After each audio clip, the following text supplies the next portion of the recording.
6টা দোয়া এবং জিকির আছে, যেই দোয়া জিকিরগুলো কোরআন হাদিসে বর্ণিত সকল দোয়া জিকিরের খোলাসা, সারমর্ম এবং নির্যাস। এই 6টাকে যদি কোনো মুসলমান নিয়মিত আঁকড়ে ধরে, তাহলে কোরআন এবং হাদিসের যত দোয়া এবং জিকির আছে কেমন যেন তার নির্যাসটা নিয়মিত সে আমল করলো। বলবো সেগুলা।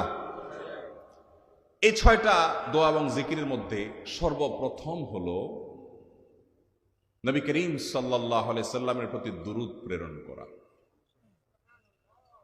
নবীজি সাল্লাল্লাহু আলাইহি সাল্লামের প্রতি দুরূদ প্রেরণ করার আমল এরকম আমল, আপনি যদি সারা দিনে শুধুমাত্র নবীজির প্রতি দুরূদ প্রেরণ করার আমলটাই জিকির হিসাবে সবচেয়ে বেশি করেন, দোয়া হিসাবে যদি এটাই আপনি সারাদিন করতে থাকেন, তো আপনার জন্য যথেষ্ট হবে, আল্লাহর কাছে আর কিছু না চাইলেও চলবে। দুরূদ মানে হলো নবীজির জন্য দোয়া করা।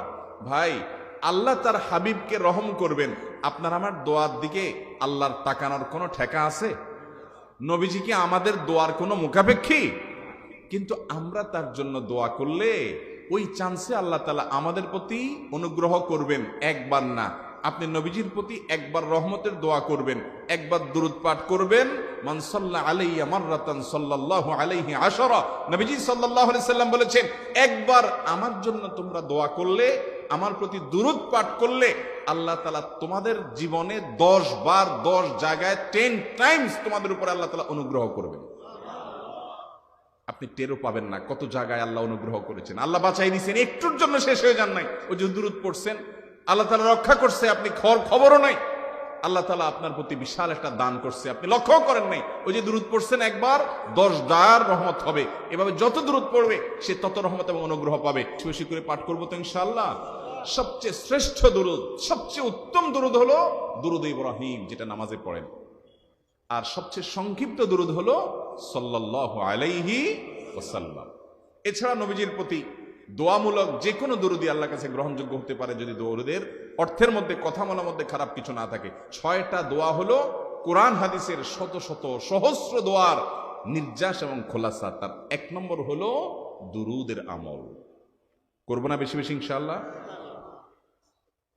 আমার জীবনে বহুবার এমন হয়েছে, বহুবার এমন এমন বিপদ যে দেয়ালে পিঠ থেকে গেছে, এখান থেকে উদ্ধারের কোনো পথ আর চোখের সামনে দেখা যাচ্ছে না।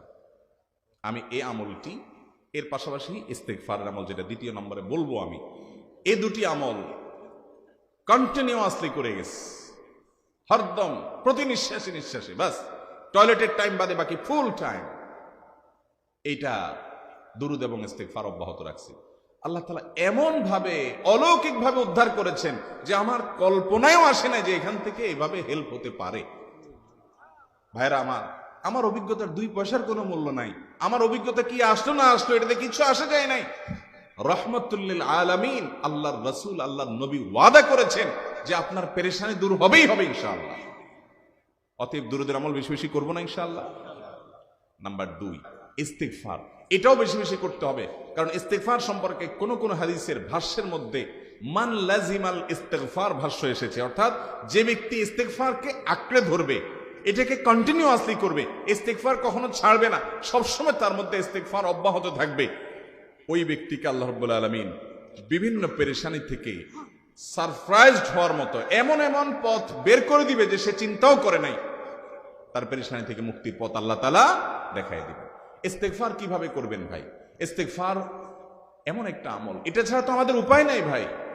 ইস্তেগফার আমাদের দুনিয়ার পেরেশানি দূর করবে, আখিরাতের পেরেশানি দূর করবে। রুটি রুজি নাই, চাকরি নাই, ইনকাম নাই, ব্যবসা খারাপ যাচ্ছে, পেরেশানি হচ্ছে, ইস্তেগফার ধরো, কি হবে?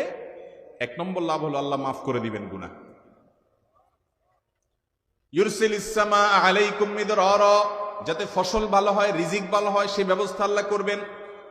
ওয়ায়ুমদিদুকুম বিআমওয়ালিন ওয়া বানিন, ছেলে মেয়ে হয় না অথবা ভালো ছেলে মেয়ে নাই, আল্লাহ তাআলা নেক সন্তান দিয়ে তোমাকে শক্তিশালী করবেন, সম্পদ দিয়ে শক্তিশালী করবেন। ওয়াজআল লাকুম জান্নাতি ওয়াজআল লাকুম আনহারা, আল্লাহ তাআলা প্রসবন দিবেন, ফসল দিবেন, বরকত দিবেন রুজিতে। কিসের মাধ্যমে? ইস্তেগফার দেন। ভাইরা আমার, ইস্তেগফার সকল সমস্যার সমাধান। ইস্তেগফারের ভিতরে সবচেয়ে শ্রেষ্ঠ ইস্তেগফার হলো সাইয়্যিদুল ইস্তেগফার। সাইয়্যিদুল ইস্তেগফারটা যদি মুখস্থ না পারেন, অন্তত লিখিত ভার্সনটা পড়েন। সাইয়্যিদুল ইস্তিগফারের যে অর্থ, এটার যে মর্ম বড় হৃদয়গ্রাহী ভাই, বড় মর্মস্পর্শী।